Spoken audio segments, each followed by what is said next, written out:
Welcome everyone to the Storytelling Workshop where we explore characters, creativity, and stories. My name is Philip Bellering, and tonight we are going to focus on a specific story. And I think you get into storytelling or you become fascinated with storytelling if you are in the pursuit of meaning. And that's truly what it's all about, is that something happens to us. We go through a challenge or an obstacle or something, some event happens, and then we reflect upon that later and hopefully try to find some meaning or, relive the emotion if it was a good event. And sometimes we do this to events that are challenging and we continue to relive the pain, which that's not necessarily a good thing. And as these things start happening, you start collecting life lessons, and some stories are better than others. And it's upon looking back at the successful stories or the ones that people really connect with that you start seeing this through line. And tonight's story that I want to expand upon was a moment that I had dealt with respect. I was a freshman in high school and I decided to take a woodshop class. Leading up to this, I had very little experience with power tools and I had a lot of creative classes.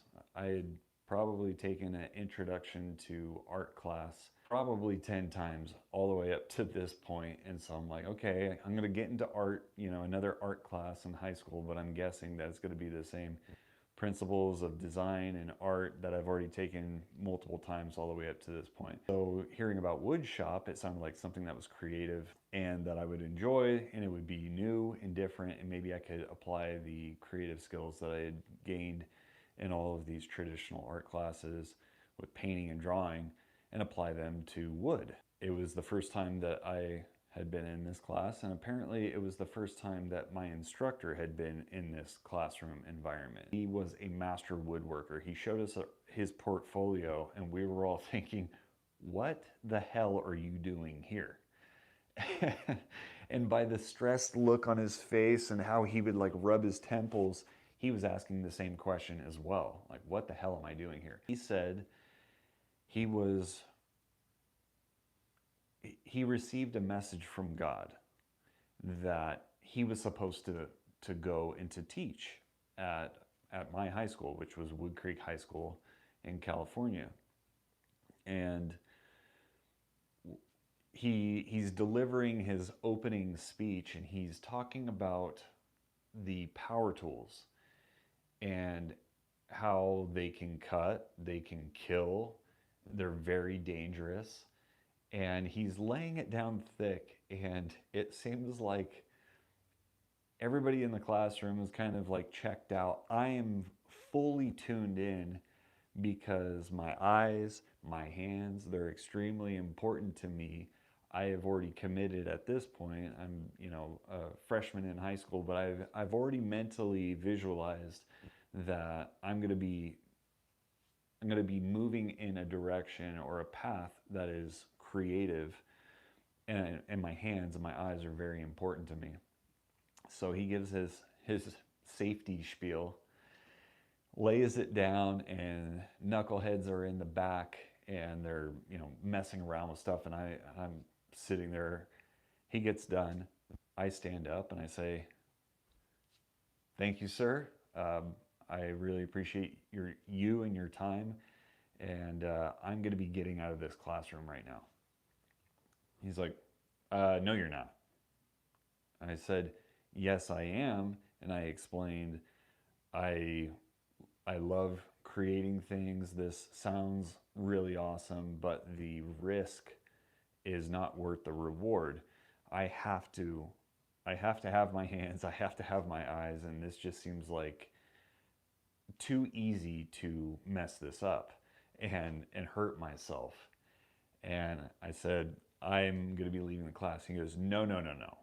He's like, you're the only one that I trust to be in this class now because you were paying attention and you're going to respect these tools more than anybody else. No, you're the only one I want in. So you're going to put your butt down and you're going to stay in this class and you're going to learn something. I was like, oh my gosh. So I was super stressed out. I'm like, oh my God, like I don't want to do anything around any of these tools. And then ironically, some of the people that weren't paying attention at all, they just jumped in and they were chucking wood into the table saw incorrectly and it was flying across the room. Literally, it hit the roof. There was one guy who took a block of wood and it ricocheted off of the roof and then off the side wall, and our instructor was not very happy with him.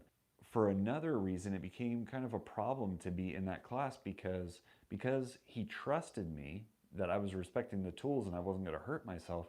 He also started to neglect me, and he was paying more attention to some of the knuckleheads that he was talking about. And I'm like, why are they getting attention if I'm going to be respecting the tools and I actually want to be here now and I want to learn? Like I need some guidance. One of the days I had gotten fed up and I was like, if I'm going to be here, I'm going to create something and I'm just going to jump in. So I go over to the back of the room and there's a scrap box of wood. And I pull out, I didn't know at the time, but it was a piece of mahogany and it was beautiful. And I was like, okay, I'm gonna turn this into something. I don't really have an idea for it, but I looked down at my shirt and I was a skateboarder at the time and I was doing a lot of skating and I had an independent truck company sweatshirt. I had a cross on it and I thought it was really cool. And I've always been into design and logos and stuff. And I was like, oh, I really love that. So I'll just make that, but bigger. And I take this piece of wood, I quickly draw my rendition of the independent cross, which is like a circular shape and it's got these little wedges, and I do that and I start making my cut. And my instructor comes over, he goes, what are you doing? It's like, I'm getting to work on a project. And he's like, where's your design plan for this? And I was like, I don't have one. And he goes, well, what is it? And I was like, it's a cross. He's like, well, turn it into something. And I was like, I guess it could be like, we can put hooks on it and I can put keys in a hat or whatever. And he's like, yeah, okay, great. Draw up the plan and get exact about how you want to lay it out. And then, you can make it out of scrap wood, but like that backboard is going to be huge. You'll want to get a big piece for that and you want it to be nice. So I say, okay, I get to work on it. I'm making all these intricate cuts and it's going really well. And I start wood burning different designs into the crosses and it's coming out. And then he sees a part of my plan and he says, well, it's like, what's this? And I was like, well, I'm going to paint it after. And he goes, no. This is a wood shop. We respect and we love wood. You want to have the luster of the grain come out. You don't want to paint over it. And I told him, I was like, well, I didn't really have an idea for it in the beginning. And I grabbed a random piece of wood. Then I grabbed another random piece of wood for the letters. And it's not going to be cohesive because I didn't have the full vision from the very beginning. And the wood grain is beautiful, but it's going all different ways and it looks chaotic and it just doesn't look like I did it with any intent. And had I from the beginning, it would have been, just slightly different. I would have worked with the grain and it's kind of going against, and that's going to be distracting for me. I'm going to paint over it. And again, he says, no, you're not. You're going to do it this way. So to appease him, I did it his way, and then because of just my love for design and really trying to make things the way I see it in my head, later on I ended up painting it anyway, and it hangs above the workshop that I have out in my garage right now. But all that to say, the major lesson that I got from that was, when you go into any situation, if you're kind of enamored with the idea of some sort of role and you're not actually respecting the equipment or the people or whatever it is that you might be in control of or working with, that's going to come back to bite you. But if you are going into those situations with a little bit of pause, I think it's actually really healthy because you're looking at the situation with a level head and you're looking at what potentially could go right and wrong from a neutral perspective. And that has served me really well in life. You're not in this heightened state of like, oh, it's the title, it's the lure of having this thing. It almost reminds me of it's very much of like Indiana Jones and the Last Crusade, and they are picking the Grail, the cup, and Indiana, he knows that it's going to be powerful, and I mean, it's the same as like Lord of the Rings and the One Ring. It has power, but if you don't respect that power, it's going to manipulate you, and it's going to distort you. It's my story of respect, and I'm going to be doing several of these. And I had an idea a little while back that I would start recording these, and part of my process has always been kind of, I mean, it's similar to like storyboarding or drawing or anything in art and design. Sometimes just breaking past that blank page is the hardest part. Then you kind of get your ideas out and then you assess them, you edit them, and you kind of produce them, right? Like you fine tune whatever that thing is, and this is an extension of that.